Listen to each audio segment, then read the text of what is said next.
Hi, welcome to Clarke Auction Gallery. A quick preview of our last sale of the year coming up on December the 8th. I'm not going to get too detailed because Bruce, Whitney, Neely and everyone else will. We have wonderful art, wonderful carpets, wonderful old masters. We've got sterling jewellery, collectibles, tchotchkes, all sorts of stuff. And if you follow me through Steve, I'll give you a quick glance at the back room. I know you're worried about that shaky camera of yours, but we'll get over that. Here we have a quagmire of stuff. Look, we have lots and lots of stuff. We've got mirrors, paintings, Stickley Audi, Chesterfield sofas, paintings, ivories, bronzes, everything. Too much to miss. So be there on December the 8th. And with that, I'm just going to wish everyone a happy Christmas, happy holiday, and thank you all so much for your custom in the last year, and I'm looking forward to seeing you next year. But before I leave, just one little temptation for January of next year. Here are 3 pieces of Picasso Madura ceramic. This one in the middle, particularly rare. It's of, I believe, the bearded man's wife, and this is the bearded wife's man, and this is an owl, and this is a little picture. Anyway, with that, I'm going to wish you all good luck and hand you over to Bruce. Thank you. Thanks, Ron. And appropriate to the Christmas season is a beautiful bronze just out of a Manhattan estate this morning. We haven't even figured out the signature yet. Kind of a blue patina, trumpeting angel. Quite a nice item. And a Jaeger-LeCoultre clock, always popular with our buyers. And you can see the details on our website, but an extra nice Napoleon III Tantalus, signed by the maker, I think, Guillot in Paris. We got a big estate locally of arts and crafts stuff, some period and a lot of new Stickley Audi furniture. But this is Roycroft and Heinz art, all antique, miscellaneous, copper stuff. You can see the details on our website. A nice big lot, a turn of the century Wedgwood, a French bronze mounted letterbox, nearly Caldwell quality, but I think maybe French. A beautiful Boule clock, antique French Boule clock, top's a little loose. And we have a bracket that it sits on. This came out of a Bronxville house, along with some other clocks and artwork that I'll show you shortly. And also from our Manhattan estate today, a modern bronze of an Indian signed Juhil, or Uhill, and a lot of Lalique. This isn't the best of it. You'll see it scattered around the gallery, but quite a lot of pieces of Lalique. And here in this case, a beautiful German or Austrian bronze of an Arab with a nude woman. And here are a lot of 2 bronzes. This one's signed Bergman, or Namgreb for Bergman, and this one's unsigned out of our Bronxville estate. A nice lot of 2 period bronzes. From the same estate, these 2 carriage clocks. This is a beautiful little model here with gilded caryatid figures. And from a Mamaroneck estate, a Tiffany curved front carriage clock in its original leather case, key and everything. A small bronze by Sergio Bustamante.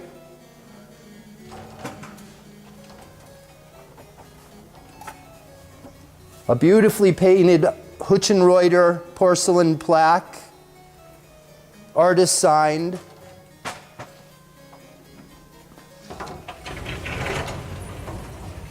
Some miniature oils on ivory here, Napoleon and Josephine, and kind of a Renaissance style scene here on ivory. And from our Mamaroneck estate, we have a lot of ivories, all antique or vintage ivories, some Japanese, some Chinese. The consignor's mother bought them in the Orient, mostly in the 1950s and 60s. Here's a nice pair of antique, or 2 antique, probably Japanese figures. Antique Chinese enameled boxes, 3 in 1 lot. Out of our Mamaroneck estate, and I'm not 100% on the age of this, but is a good quality Russian bronze of sort of a Cossack and his son on a horse. I think it's got at least some age. And one of 2 vintage ivory chess sets. Here's one in its original fitted lacquer case. I'm not going to show you the case. And here's another. This is from Bronxville, and this one's from a Mamaroneck estate where we got most of the ivories in this sale. They're actually pretty hard to come by, and these are both beautifully carved. If I can, Steve, from the same estate in Mamaroneck, German or Austrian, is this little group of of a band on barrels. If we can come back to the ivories from Mamaroneck, here's one of a pair, if not original, in old fitted cases. There's a lot of interest in this pair. These boxes are full of ivory. You can see it all on our website. Here's a big pair in these cases. And here, if you want to just pan this showcase, Steve, are tray lots of all antique Chinese and Japanese ivory with a few other things mixed in. You can see 4 more tray lots. These are all antique. These are Japanese. These are probably Chinese, Japanese. Big, generous tray lots of antique and vintage ivory groups, many of them signed. Here's one of the nicer pieces of Lalique that came in this morning from Manhattan, as I mentioned earlier. A nice group of porcelain here, kind of a Limoges, beautifully painted box, but really more beautiful is this Coalport pierced and lidded little urn. Potpourri urn or something. And on English porcelain is an antique Derby punch bowl, about as nice and clean an early 19th century example as you're going to find, with a little moth design or butterfly design in there. And here a fairly rare Tiffany Audubon porcelain dinner set. You can see the details on our website as to how many place settings there are and what it includes, but apparently a hard to find set. From an East 83rd Street apartment, we got a large lot of continental furniture, mostly Italian. This is probably French, mostly Italian. The family was from Italy, and the mother brought this stuff to Manhattan in the 1950s or so. Anyway, a beautiful little paint decorated Secretary Habitant in original paint, bronze mounted, a pair of 19th century terracotta urns on stands, a pair, hard to find, a pair of game tables, and these are surely Italian, a pair of little fruit wood tub back chairs that come to a little peak back here, first half of the 19th century. And from a local Scarsdale estate, again a pair, hard to find these things in pairs, is a 19th century, probably French, pair of marble top commodes with beautiful inlay. And along with continental furniture, Ron used it as his pedestal, but probably Italian again, a little inlaid. You can see it on our website because it has a beautiful inlaid soldier on the top, a little lyre base work table. I would encourage you to look at that on the website. Nelia will discuss the paintings that we got from that estate, and we'll go into the main room. To get off continental furniture for a minute, we have a large estate I mentioned earlier that's a lot of reproduction Stickley Audi, which is what this is. We have some antique accessories and Mission Oak from that same New Rochelle estate, but all scattered throughout the gallery you'll see a large group of Stickley Audi furniture, and people are already asking for condition reports. I can save you the time and trouble. It's in generally good condition. Here's a box sofa, armchair and ottoman, and here's a nice adjustable shelf bookcase with exposed keyed tenons, a good-looking shelf clock. We have quite a bit of this furniture in this sale, so again, I'll encourage you to take a look. And as we walk around from East 83rd Street, a very unusual form, I don't know if they're Italian or German or Austrian, but a pair of sort of Poe tables, but up on these high plinths. I haven't seen this before. Good antique ones, nice engine-turned little hardware here, some kind of fruit wood. And here an olive wood secretary turn of the century or older, I think older. The prairie style. It's a big set of chairs, 8 chairs, including 2 armchairs against the wall. And a real nice piece of furniture from East 83rd Street is this multi-wood tambour front or cylinder front desk. I think it has a pull-out writing surface. Dates to right at 1810, something like that. And I do believe this is Italian and not what you would expect, German or Austrian. It's the second sale in a row that we have a beautiful selection of antique carpets. Here's a big Saruk in magnificent condition out of a White Plains estate. It was cleaned and rolled up and put in the attic in the 1950s or 60s. We have other Saruks. We have Chinese carpets. From a Bronxville estate is this beautiful 18th century fruitwood or walnut trestle table, 1 drawer at the end, beautifully pinned with kind of little ebony, they are ebony pinning, surely from a good workshop outside of Paris somewhere in the 18th century. This just came in today from a Manhattan estate. It's a bronze double-sided bust of an Israeli man, signed. You can see the details on our website. I think it's signed Bernard Simon. Here's another carpet of note. Maybe it's a Kerman, I'm not sure, but a tight weave, unbelievable condition and colors. I hope you look at that in detail. Here's more Stickley Audi furniture. An antique campaign chest, always popular with our buyers, out of a Bronxville estate. A pair of not antique, but Pierre de French-style chairs from a Bronxville estate. And from our East 83rd Street estate, this comes with old information that it's a Roman marble. I'll say that it's at least a Renaissance marble. It was a fountain figure. The water came out of here. And it's got very good age, and I suppose theoretically it could be Roman, but we'll call it Renaissance or earlier. From a Pelham estate is a set of 6 antique, 18th century, early 19th century, shield back, kind of plume carved chairs. There are some repairs and some condition issues which are clearly noted on our website, but a good set of antique chairs. And this is the table they were around in a Pelham apartment. An early Louis Vuitton trunk signed inside. A little rough as they all seem to be, but a nice Louis Vuitton logo in here, paper label, no doubt about it. A lot of Victorian lighting right here. 3 pieces, Steve, 1 money. A nice kind of rare little hobnail pull-down chandelier in 2 colors. And here, if you can get a shot on this opaline glass and probably Baccarat drop finial, came out of a Mamaroneck estate. And we have a nice selection. It might not be the right time of year, but a set of 4 of these cast iron, 19th century, I would say.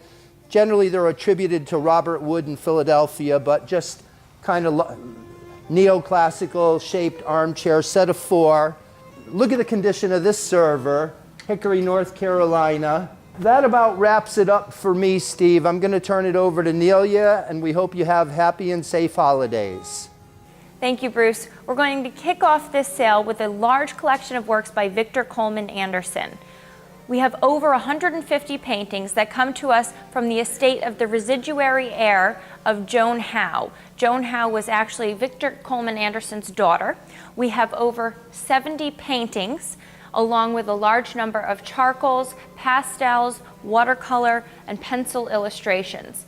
Now, Victor Anderson did illustrations for Life magazine, Women's Home Companion, the Ladies' Home Journal, Successful Farming, to just name a few. And we do have illustrations from all of those magazines, along with proofs. Here on this wall, we have just a small number of oil paintings by the artist, and as we walk along the gallery, you will see more. This work here, a nice large oil landscape called Reapers. This was done in the early 20th century Anderson was born in the late 19th century and painted into just about up to the mid 20th century. Here, this work was exhibited in a gallery. We do have an old gallery label on the back of it. Just a wonderful scene. He was terrific at capturing animals. Here we have the horses and the figure on horseback reaping the field. We'll show you several more like this as we move along. The next piece I want to mention is this work by William Merritt Post. And this is a Bantam, Connecticut river landscape. This came to us just last week.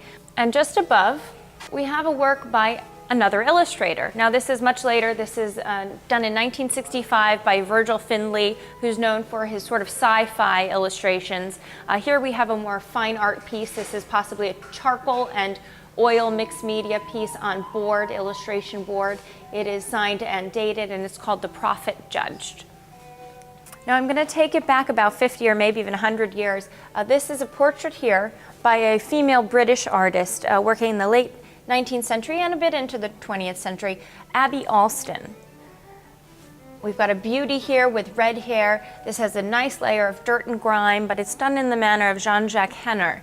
And actually on the back we have a label that says Henner, but we did uncover a signature, which you can't see, but down here beneath all the dirt and grime. So it just needs a really good cleaning, and I think she'll really shine. Now as we move along, I just want to show you we have another group of 3 Victor Andersons here. These will be sold as one lot, but a nice group of small landscapes ready to go on the wall. And then we're going to move along to the 17th century. And here we have a wonderful large-scale oil on panel. This is actually on a nice wood panel. There is a cradle behind it to support it, as we do have some splitting you may expect on a piece of wood that is this old. This is a penitent woman kneeling. You have wonderful classical drapery and the fine ivory tones on her skin. This will be estimated, I believe, at $2,000 to $3,000. Now just above the smalls that Bruce talked about, we have an oil on canvas by John Adams Parker. This is a late 19th century twilight landscape. Parker was a New York painter. This may have been done in the Adirondacks or even locally in Westchester. He was born in the Bronx and worked in Brooklyn as well. Although this is also layered with a dirt layer and a grime layer and sprinkled with small little speckled losses, it's a wonderful painting. I think it will clean up very nicely. We have a conservative $1,000 to $1,500 estimate. I do hope it blows through that. This came out of a Manhattan estate. Now, a gentleman brought this painting in to us last week. This is by Émile Lambinet, and it's a French landscape. And Lambinet is associated with the Barbizon School of Painting, though he actually didn't paint in that area. It is signed and dated 1872. He was a follower and student of Corot, and you do see some of the inspiration there. He had a very nice light hand. I love the reflections in the water and the airy feel of the sky. We have this estimated at $3,000 to $5,000. And just above this work is a rather bizarre scene. It's almost a bacchanalian scene with nudes in the forest. It's probably early 20th century. We don't have a signature on it and have not been able to identify the artist, but it's just oddly appealing. We do have this estimated at $600 to $900. I hope somebody will be able to figure out who created it. Now in the front entry, I want to show you a few pieces. This landscape up here is by Charles Warren Eaton, and he was a tonalist American painter. Here we have a nice green, yellow, probably spring or early fall landscape. Really nicely painted, done in the tonalist manner, though a bit brighter than we're used to. This is estimated at $1,500 to $2,500. This comes from a New Rochelle home, and actually from the same home we have a Leonard Ochtman, which is in the other room, where you can check out on our website, but also a nice painting from the same period. And just below that, we have a wonderful, colorful piece, and this is by a Filipino artist, Macario Vitalis. And this came in on a walk-in Wednesday, and we have a Cubist painting here, and Vitalis is known for his Cubist compositions.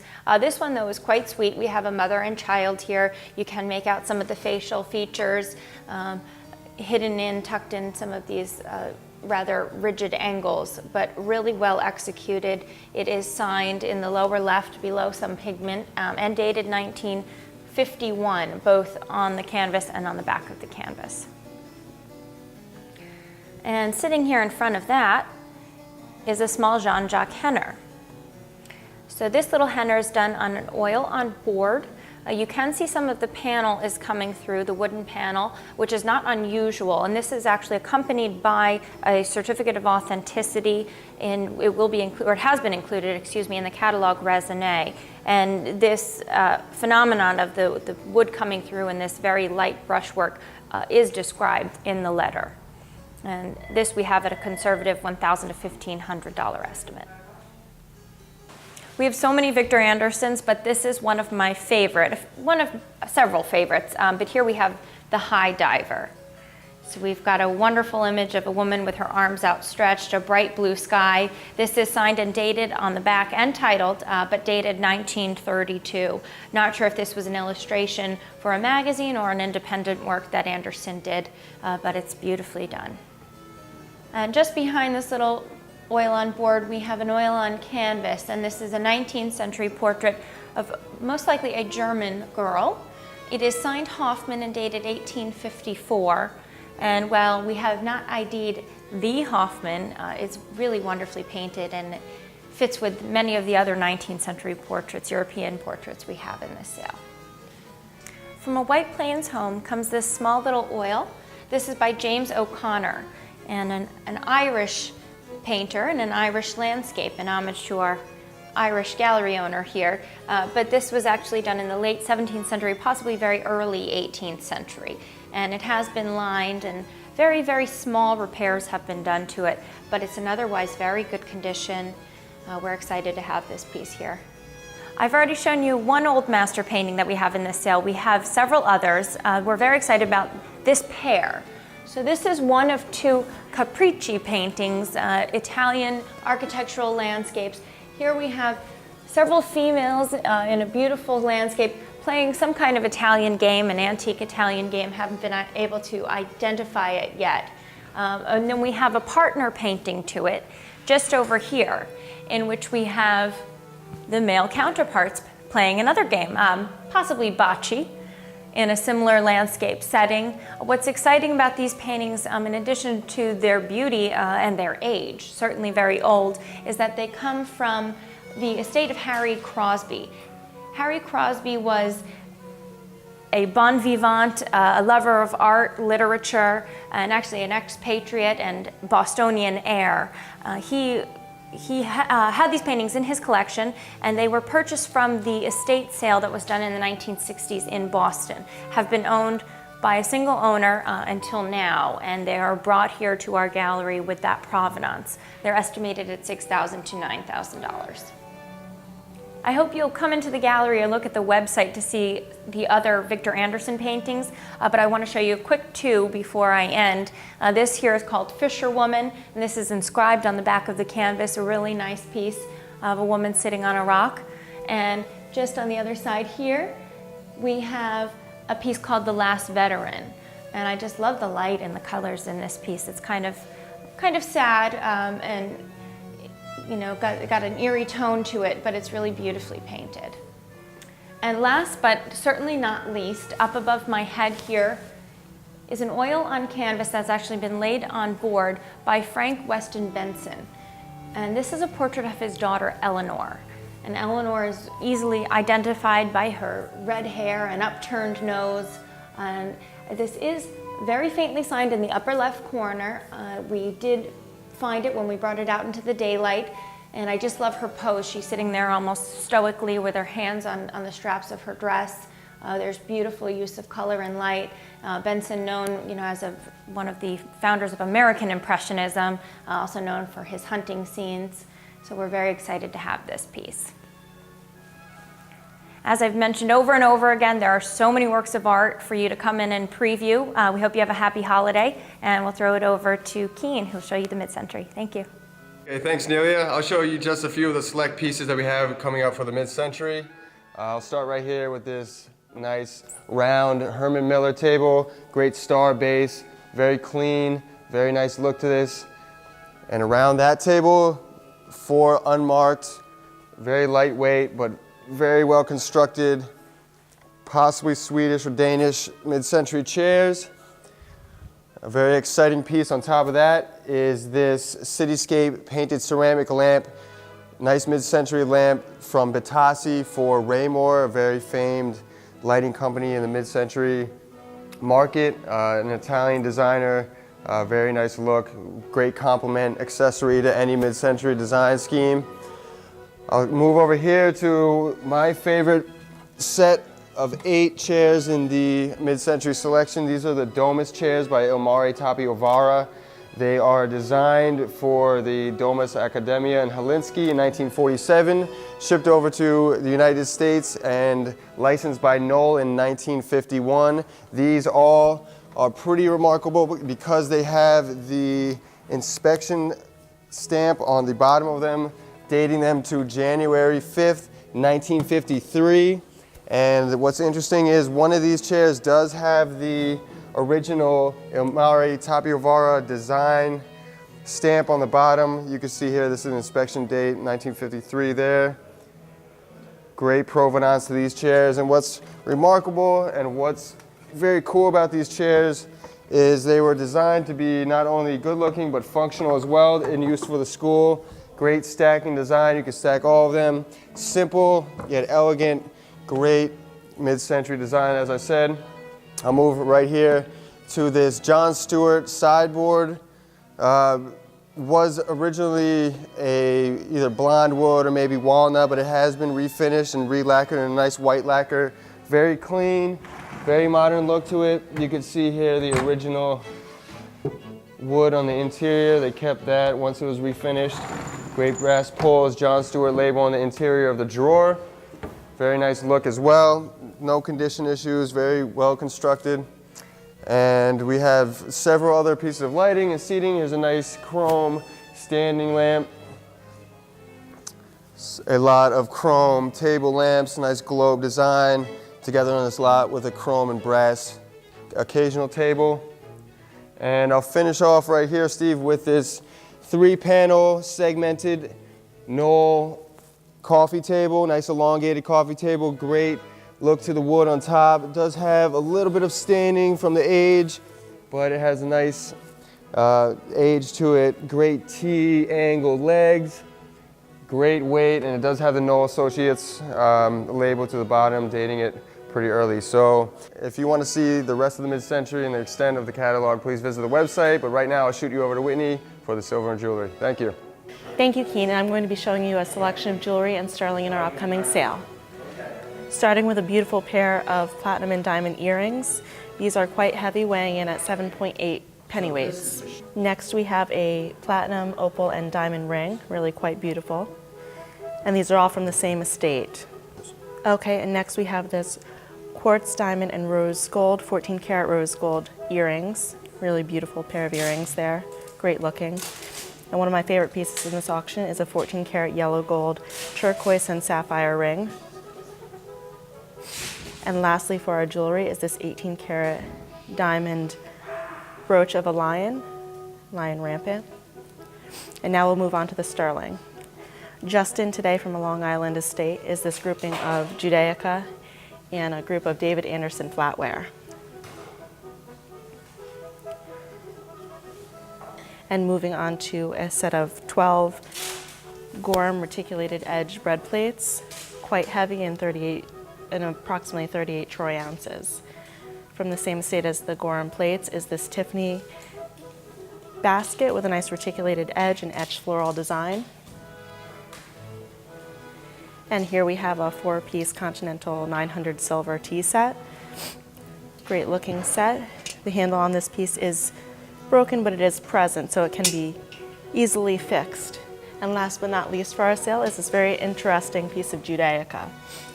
Unfortunately, we've been unable to find a maker's mark, but we're still doing a bit of research on this piece, but it is great looking from a Long Island estate. And that wraps it up for our sterling jewelry selection for this sale, and we hope to see you there. Thank you.